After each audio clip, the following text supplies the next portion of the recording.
But good news can often get overlooked or buried by the negative in our everyday lives. So let's change that. I'm Adrianna. And I'm Wyatt. We're just two ordinary people without any special qualifications or anything, trying to navigate life. We invite you to join us as we share wholesome stories, news articles of hope, and ideas about how we can all make the world just a little bit brighter. We are Uplifting Positive Stories. Thanks for joining us for another episode of Uplifting Positive Stories. Yeah, glad to be back. Today's episode has a couple of Reddit stories that we're going to talk about. And the theme from these two that I've kind of found so far is that our actions can inspire others even if we don't realize it. I mean, even just our day-to-day things that we do. And being more mindful about just our day-to-day interactions with people and how much of an influence we might actually have that we're not even aware of. So, the first story comes from the thread Positive from Reddit, and the title of it is "To the Man Who Got Out of His Car and Helped Push My Flat Car Uphill Onto a Safe Driveway While Others Only Beeped." Okay. The story says, "Your immediate response to noticing my car break down on that busy hill out of Castle Towers, with cars quickly piling up behind us, will never be forgotten. You drove your four-wheel drive behind my car in a protective position and placed your hazards on, noticing mine weren't. You didn't beep like tens of others who watched me freak out with no hope of pushing the car by myself to safety. You got out and helped, putting your health on the line to get me and my lemon car to safety. I thanked you profusely, and you nodded nonchalantly and hopped back into your car. When you drove past, your two sons glanced curiously at me. That got me.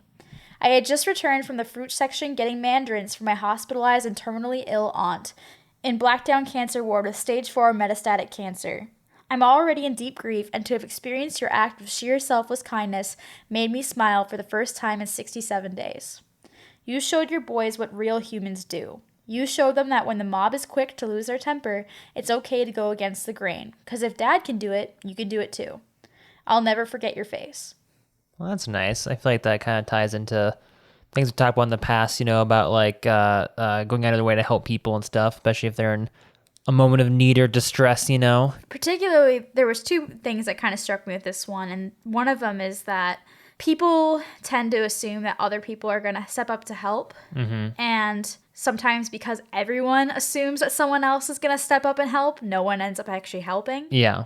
And so being that person to actually take that time and effort to actually step up and help in that situation. Obviously, this person was a hero to OP in this situation, instead of adding to the chaos of the problem when OP was obviously freaking out, because when you have something scary like that happen, like your car is just not working, that can be really, really, really scary. And sometimes you think in advance, like, oh, I totally will be cool as a cucumber when that kind of thing happens, and I know what to do. I'll turn on my hazards and I'll try to get off to the side of the road somehow. But then something like this happens, and in the heat of the moment, sometimes that all goes out the window and you're stuck just kind of feeling paralyzed with, oh gosh, what do I do? And so for this person to step up and kind of notice that might be happening potentially, and to step up and turn the hazards behind her and stuff to be able to get her out of there was kind of a hero thing to do. Mm-hmm. I mean, it also helps keeps a bad situation from getting possibly worse, Right. Like it's a very tricky situation to be in, I feel like that, especially in Minnesota in like in the wintertime when like a snowstorm is happening, and like it's terrible road conditions, like that's how situations get even worse and worse and worse, Yeah. And so any help in that way is like a godsend. Especially because OP mentioned that the cars were piling up behind them. So like you said, it would have just gotten worse. There probably would have been even more of a pile up, and then people would have been even more upset because then people are having to wait longer. But then for this person to actually just step up and just help them in the situation cleared it out for everybody else. So obviously it was a hero to everyone else that maybe was on their way to work or something, or in the hurry to get somewhere, but also saved this person from this situation. Mm-hmm. But then the second thing that kind of stuck out to me was and even OP noticed this, how his boys were kind of watching out the window throughout the whole thing. So that's, to them, I mean, what a good life lesson, to not be the ones that were sitting there beeping, but to see that their dad stepped up and got out of his car to help OP figure this out. Mm-hmm. Sometimes things like that can make an impact on people that you don't even realize that might be watching the situation. Mm-hmm. Kind of normalizes it a little bit, that kind of stepping up behavior, Yeah. The next Reddit story is a little bit shorter, but it kind of, again, hits that same message. This one is from the Reddit thread, what's the most wholesome experience you've had? This one says, one day I was just ordering food at a sandwich shop, said my please and thank yous, and then the lady in line behind me says, wow, you are super polite. My daughter just turned to me and said, Mommy, that man is really nice. And she never says stuff like that. So thank you for making that impression on her. It was a super wholesome moment, and I feel that little girl will keep that moment in her mind when she is grown up and ordering her own sandwich and is polite to the cashier. Well, that's nice. I feel like you get that a lot. Or more on about like, you'll just be randomly told, oh, you're so smiley, that makes me so happy, you know? Like, I know you're bashful about that, but it happened enough times when we're leaving a restaurant, and like, I just want to say, the server stops and say, oh, I just want to say you're so nice and so friendly, and you made my night better and stuff, and like saying how smiley you are, and here I am, like, and they always address it to you because something about your demeanor, you're just super smiley and everything. So just by existing. Yeah, I don't feel like I'm doing anything out of the ordinary. Well, that's what the person in this story thinks too, you know? They didn't sign that they did anything out of the ordinary. They just were kind and friendly, you know? And that sometimes makes a world of difference. Yeah, it's cool to see that this person's daughter clocked that and that made enough of an impression for her to say something to her mom. That's, again, like little things that we don't really think about can make an impression, especially on kids that are nearby. You know, the things that they see, they tend to emulate. So if we're out in public and, you know, people are doing nice, polite things in general, kids that watch and even just other people are more likely to emulate that if that's what they're seeing. Mm-hmm. That's a way to kind of make the world a better place, just by the little things that would be, like we've talked about in the past, just being more intentional with how we are in public and how we treat other people and things like that. I mean, it's a very like duh topic to talk about, but I think it's worth reminding just because obviously these two stories were a good reminder that people do watch, and it's important that we all set good examples for the next generation and make sure that people know that it's nice to be nice to others. Mm-hmm. Now, I would hope that the intention is like, you know, you're not doing these things because people are watching, but like, it's good that people are watching it because then it just kind of spreads the goodness, you know, even just like the idea of it and like witnessing it, you know, even if you're not like actively thinking about it afterwards, like, hey, like you're around, it's kind of like just you're the product of whatever you're around, you know, and if you're around nice things happening and stuff, eventually that starts to seep in a little bit, you know? Yep, for sure. For today's article, I came across this story on a local news site from New York. I've talked about it a lot, how we are very much lovers of dogs. And so this one definitely talks about dogs. The title of this article is Eye in the Sky. Drone pilot uses thermal technology to rescue missing pets across the tri-state area. Okay. Kind of hitting a similar thing. I know we kind of briefly talked about how drone technology has been used to like help find missing persons and stuff. Mm-hmm. But this one is just somebody that had a drone and decided that they wanted to help out in their area with finding lost pets.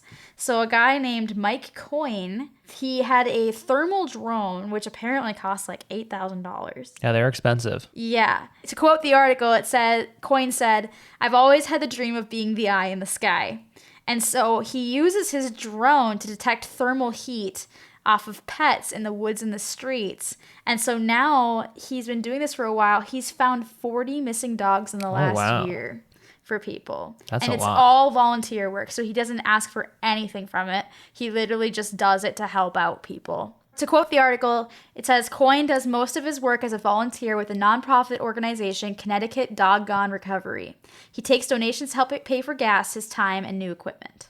So he takes donations, but he doesn't like demand any payment for him helping to find the pets. Mm-hmm. He just does it. And apparently, I read this too, because apparently people have asked him if he could do it for cats, but apparently cats are more, they dig around and they hide under things more, so it's a little trickier. Well, even with dogs, I feel like that's pretty hard, you know, pretty challenging. I'm surprised he's found that many, you know, like that's not easy. Just like they move around a lot. There's other critters out there and stuff, you know, like I feel like that's really challenging just to find dogs. Cats, I feel like would be even like 10 times harder, if not more so. Right. I thought it was really inspiring that this person who had a skill and had the technology decided to give their time to such a cool effort. And then the next story it kind of goes back to the theme that we were talking about, how like the things we're around kind of tend to influence how we think and how we are, which is kind of where I want to go with the rest of this podcast on a more broad scale. But this article, the title of it is Wellington Boy 12 Saves Drowning Man, Says He Learned CPR from Stranger Things. This story takes place in Florida, in Palm Beach County. So the story is that there was a young 12-year-old boy who was swimming with his behavioral therapist, Jason Piquette, so an adult. They would do contests where they would go under the water and see who could hold their breath the longest, and they would try to set records. And essentially, Jason, his behavioral therapist, was doing that. He told the 12-year-old boy to tell him when a minute 40 seconds was up, because he was trying to beat that record of how long he could be under the water. And when he was under the water, suddenly he felt like he was feeling really relaxed, and then all of a sudden he just like blacked out. And so the boy was like, okay, he's under the water. Is he coming back up? Tried to gesture to him that it was a minute 40 and he wasn't coming back up. The behavioral therapist started to drift into the deep end. And that's when the boy was like, okay, something's up. This isn't normal. So he helped to get him out of the pool. And from watching Stranger Things, because there's a sequence in Stranger Things where they do CPR, he was able to replicate what he had seen on TV, what he had seen in Stranger Things, and help to resuscitate his behavioral therapist. And like all the doctors say that he shouldn't be alive today, but because of Austin's quick thinking and what he had seen and being able to replicate it enough, he was able to save his life. Man, that's scary. Right? I mean, if CPR is one of those things where like it sounds simple enough, but like when you're actually in the moment, like and like rational thought kind of goes out the window a little bit. So the fact that he's even remember like a show sequence to kind of like know how to do it is pretty remarkable. That he was able to like find that calmness in the midst of a stressful situation, because that's half the challenge for like, you know, just from doing some lifeguard training and stuff when I was younger. The stress of the moment, even like in like a test run or whatever, like you're trying to like remember all the things that were taught to you, and like you're trying to make sure you're doing it all correctly and stuff, and to have it like without the training and the real situation was able to like overcome that and think rationally. Like that's impressive. I'm trying to remember what scene in Stranger Things it was. Like what I couldn't remember that there being a scene in Stranger Things. I'm sure there was. There's like 4 seasons. Yeah, I just couldn't remember. Well, this gives us a reason to rewatch it because I don't remember. That is true. Season 5 is coming, so we'll rewatch it. And I'll keep an eye out for that scene and I'll think while watching it. And it helps save someone's life. Maybe it saved multiple. Who knows to say that's the only one? Like this scene saved someone's life. Yeah. At least one person. Right. That's crazy. But yeah, good on that kid for the fast reaction and yeah, saving his life. That's amazing. Mm-hmm. So obviously, this was a very inspiring story, I thought at least, with this boy stepping up to become like a hero in that situation. Do you have any experiences in your life where you've seen or had somebody in your life that has inspired you in some way just by their actions or how they are, that has inspired you to change in some way or have a different mindset on life or anything like that? Well, I think the easy answer, and I don't think you're going to accept it, so I'll come up with another one response, is you. Well, like, you're just so nice and, like, smiley and just happy and joyful to be around, like everywhere we've gone in public and when I first met you and just being around you, and you just made me want to be a more positive, uplifting person, and you're also so dang hardworking and, like, talented and are willing to, like, figure things out even if you don't understand it at all. And you don't let challenges like hold you back. And that's something that I've always struggled with. And so there's just a lot of things that you've always been able to do that like, or that you've gone outside your comfort zone in ways that I had always struggled with. And so you've always like have inspired me to like step up more, you know, like you helped me turn my college career around when I had switched majors and stuff. And I was going through like that sophomore slump a little bit, you know, and like I still did it, but you inspired me to like be more hardworking and turn my grades around, and like, and that has influenced my career and how hard I work and how I take care of things around the house and everything, just how I live my life. So I'd say you as my wife and partner now.